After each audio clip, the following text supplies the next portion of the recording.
Il est précisément 8h moins 10. Notre invité politique ce matin au micro de Fabrice Grosfilet, c'est Willy Borsu, chef de groupe MR au Parlement wallon et vice-président du MR. Willy Borsu, bonjour. Bonjour. Caricaturer Mahomet, c'est un axe de liberté d'expression ou c'est un acte de provocation ? Écoutez, moi je suis vraiment profondément attaché à la liberté d'expression, à la liberté de tout un chacun, mais en même temps c'est un mauvais moment, je vais dire, c'est remettre de l'huile sur le feu. Je plaide plutôt pour l'apaisement, la compréhension. Il y a eu d'ailleurs des appels en ce sens de tous bords. Je crois effectivement qu'on peut et qu'on doit retrouver une sérénité rapidement en la matière. Ça veut dire que c'est pas le bon moment, on peut caricaturer Mahomet mais pas aujourd'hui. Je me suis demandé si en faisant ce choix, Charlie Hebdo ne faisait pas tout simplement un vaste coup de pub. Et je me dis, quand je vois les tensions existantes aujourd'hui, il s'y est probablement de plaider beaucoup plus l'apaisement que d'en remettre une couche. Alors Arcelor, qui menace de ne plus investir dans le froid à Liège, est-ce que le chef de groupe de l'opposition est inquiet ? Inquiet très certainement. Vous le savez, c'est 2000 emplois qui sont très directement menacés, 10 000 emplois indirects qui sont concernés, et c'est une forme de chantage sur la négociation qui est aujourd'hui posée par ArcelorMittal. En l'espèce, je crois qu'on doit très rapidement se remettre autour de la table pour rendre une chance à la négociation.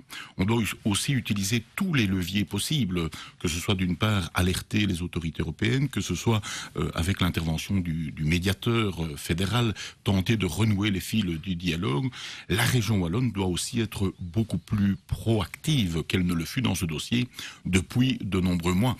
Vous dites chantage de la part d'Arcelor, c'est-à-dire que la responsabilité de ce qui se passe aujourd'hui est à incomber Arcelor, ou est-ce que vous êtes sensible à ceux qui disent que la région wallonne et les syndicats, surtout d'Arcelor, ont une grande part de responsabilité ?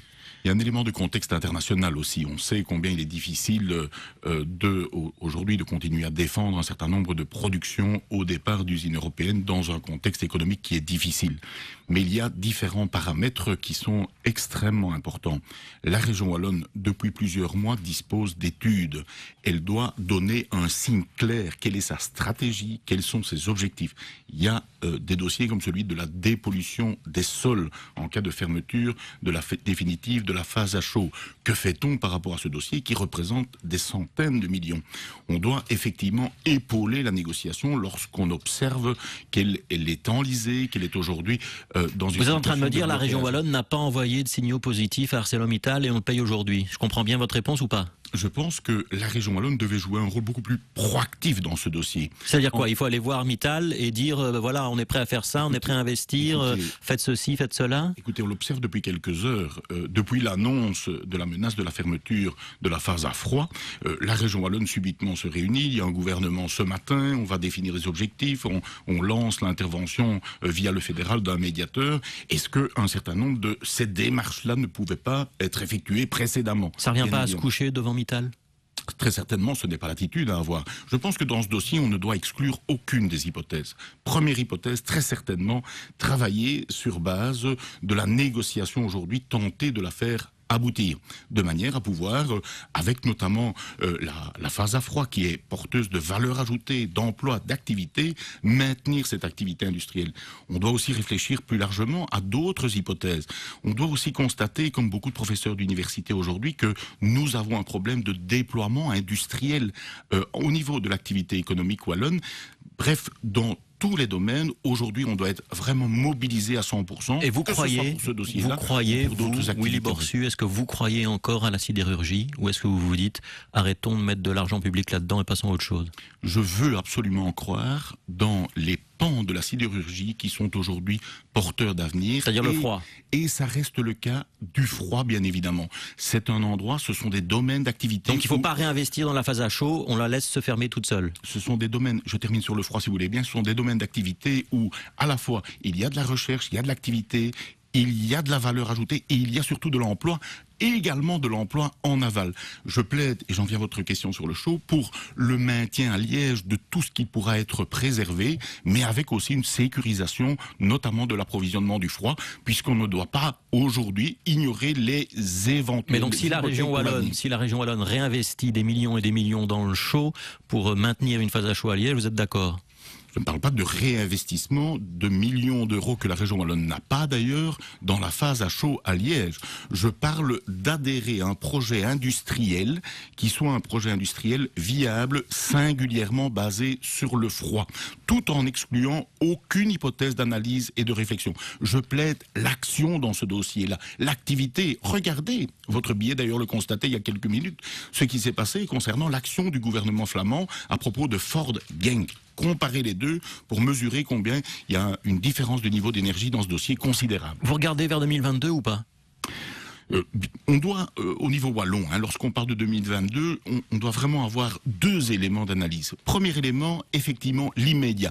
L'immédiat au niveau wallon, c'est l'action, ce sont les réformes, l'accélération des réformes. Est-ce que le plan Horizon 2022, ça vous convainc ou ça vous convainc pas, vous qui êtes chef de l'opposition ? Et dans le même temps, je réponds à votre question précédente, et dans le même temps, effectivement, se projeter dans l'avenir.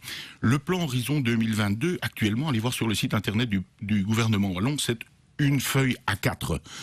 Nous plaidons, en ce qui nous concerne, pour que rapidement on décide d'un certain nombre de réformes.